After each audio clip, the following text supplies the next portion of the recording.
बिस्मिल्लाहिर्रहमानिर्रहीम। अस्सलाम वालेकुम। कैसे हैं आप सब लोग?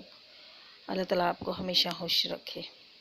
आज हम बनाते हैं बिल्कुल पेशावर की बाज़ार जैसी किस्सा खुआनी खीर, जिसके लिए 2-3 रस चाहिए हमें और एक छोटा कप चावल चाहिए। सबसे पहले चावल को साफ़ करके इसको भिगो के रख देते हैं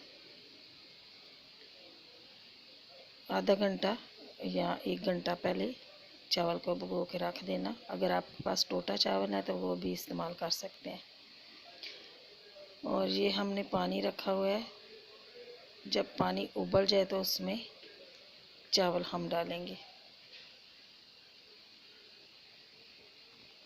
जब चावल उबल जाए, इस कंडीशन में देखें आ जाए, बहुत ज़्यादा पानी नहीं डालना।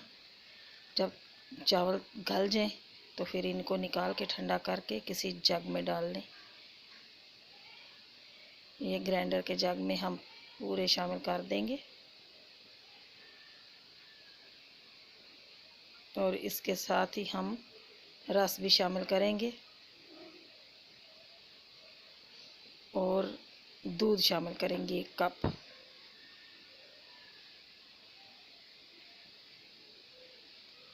ये देखें, अब इनको ग्राइंड किया है। ये मिक्सचर इस कंडीशन में आ गया।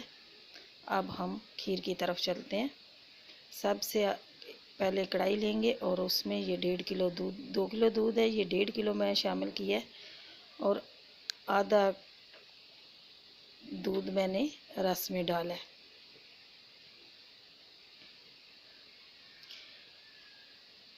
जब दूध हमारा उबल जाए तो फिर ये मिक्सचर जो ग्राइंड किया हुआ है चावल और रस, ये इसमें डाल दें और इसको चमचा चलाते रहे। चमचा नहीं छोड़ना ताकि गुठलियाँ वगैरह ना बन जाए।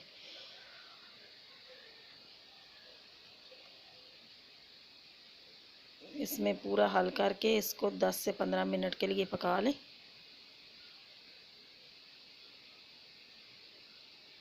ये बहुत ही मज़ेदार खीर बनती है, रबड़ी जैसी खीर बनती है, बहुत ही मज़ेदार और बिल्कुल किसानी खीर, और बनाना भी बिल्कुल आसान है। अब इस पॉइंट पे आके इसमें 1 कप चीनी शामिल कर लें। चीनी आप अपनी मर्ज़ी के हिसाब से डालिएगा।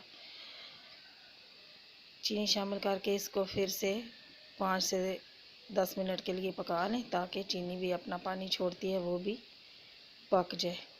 ये तकरीबन देखें, जब इस तरह बबल आने शुरू हो जाए और थोड़ी गाढ़ी हो जाए तो खीर हमारी तैयार है। अब मैंने चूल्हा ऑफ़ कर दिया। खीर हमारी बिल्कुल तैयार है। आप चाहें तो ऊपर ड्राई फ्रूट जो भी आपके पास है वो डाल लें या ऊपर गार्निश कर लें।